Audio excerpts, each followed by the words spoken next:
Hi guys, hinak din ba yung account mo? Kung isa ka sa mga nahack na account, sundan mo lang tong video na to. Unang-una guys, dapat naka-ready yung valid ID nyo. Para po yan sa pag-validate ng inyong account sa Facebook. Kaya po, napaka-importante ng valid ID. Unang-una guys, punta kayo sa Chrome. Guys, type nyo facebook.com/login/identify. Enter nyo guys. Lalagay nyo lang yung pangalan nyo. Direct na yan guys. Yan. Tapos, click nyo lang yung search. Yan. This is my account. Yung may mga kapareha dyan guys. Yan. Hanapin nyo yan dyan, yung account nyo. Pag wala, I am not in the list. Pwede nyo ilagay yung full name nyo dito.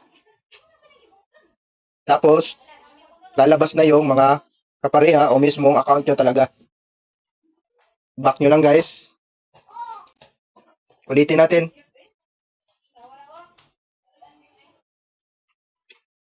Click nyo yung this is my account. Tapos, andyan na nakalagay yung we can send a login code to your email. Email yan guys. So, pag wala na kayong access dyan, try another way lang. Yan guys. Dito guys, may nakalagay ng no longer have access to this. Pag wala na kayong access sa dalawang yan. Either SMS or email. Pindutin nyo lang to pag pinalitan na.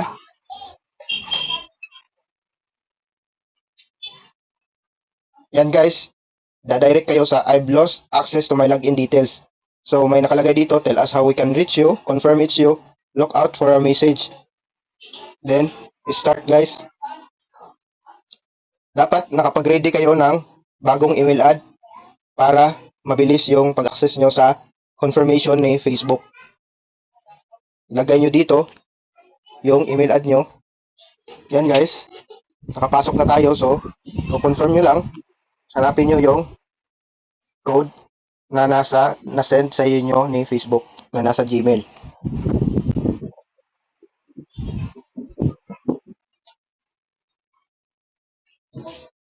Yan guys, copy nyo lang yan.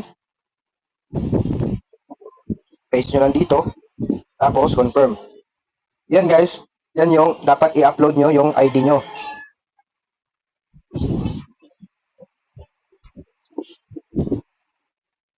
Madali lang yung proseso dyan guys. Pag nakapa-upload na, submitted na, mag-aantay ulit kayo ng 48 hours para pasendan kayo ng email ulit ni Facebook.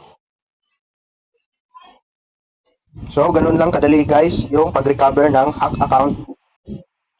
Yung next po is, punta kayo sa Google search, lagay nyo yung submit valid ID to Facebook para po ma-confirm yung identity nyo. Tapos, click nyo lang yan. Dito po nakalagay yung confirm your identity types of ID that Facebook accept. Tingnan nyo lang po yan guys, yung mga valid IDs, kung pasok ba yung mga valid IDs nyo. Diyan nyo lang po makikita lahat.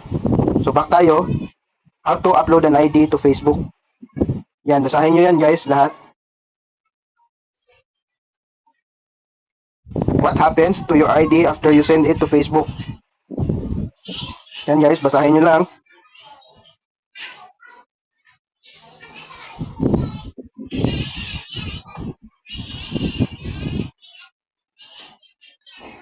When you capture a photo of your ID, the photo might be stored on your device for security reasons.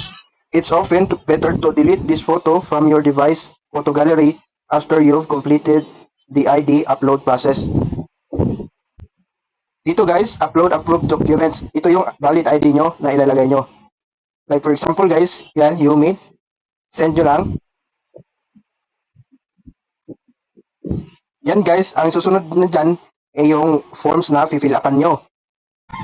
Mas maigi guys na hindi pinalitan ni hacker yung email address nyo para makapag-submit kayo ng form. Mas mapadali. Pero pag hindi naman, okay lang yun. Mag-antay lang kayo ng ilang days para ma-confirm ni Facebook. Ganon lang kasimple ang pagre-recover ng nahack na Facebook. Guys, kailangan nyo lang ng ID.